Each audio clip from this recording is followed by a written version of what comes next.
Гэты фотаздымак, зроблены 9 жніўня 2020 года, да гэтага часу памятаюць многія беларусы. На ім 19гадовая на той момант Марыя Зайцева. У студзені дзяўчына загінула на вайне, змагаючыся на баку Украіны. Марыя родам з Гомеля, пасля школы вучылася на ветэрынара. У жніўні 2020 года яна прыехала ў Мінск на пратэсты і была цяжка параненая шумавой гранатай. Мы стояли мирно и просили их опустить щиты, кричали, что мы за мир. Вот помню, нас поливают водой, и после этого взрыв, я лежу на земле, больше ничего толком не помню. Спачатку Марыя лячылася ў Беларусі, пазней у Празе. Аднак аднавіць слых аднаго вуха лекары так і не здолелі.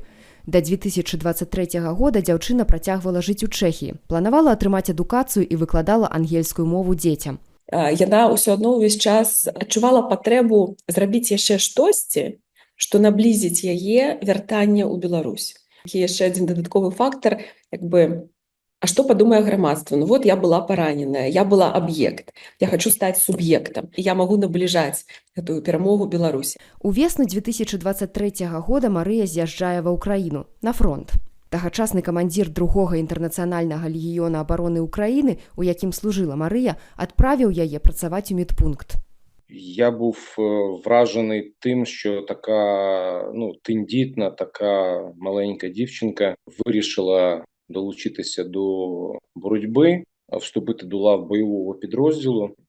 У мене було таке складне відчуття. З одного боку, це мій підлеглий, це мій боєць мого батальйону, з іншого боку, це дитина, яку хочеться зберегти і якось врятувати від небезпеки.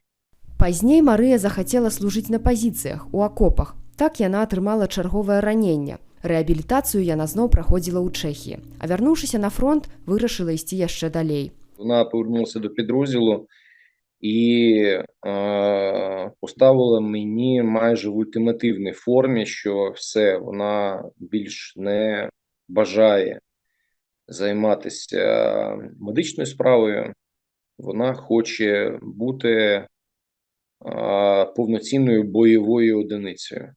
Марыя хацела быць снайперам. Пасля доўгіх дыскусій камандзір усё ж адправіў яе на курсы, якія дзяўчына скончыла з добрым вынікам. Але паслужыць на гэтай пасадзе доўга Марыя не паспела. 17 студзеня, на наступны дзень пасля таго, як ёй споўнілася 24 гады, яна загінула пад Пакроўскам.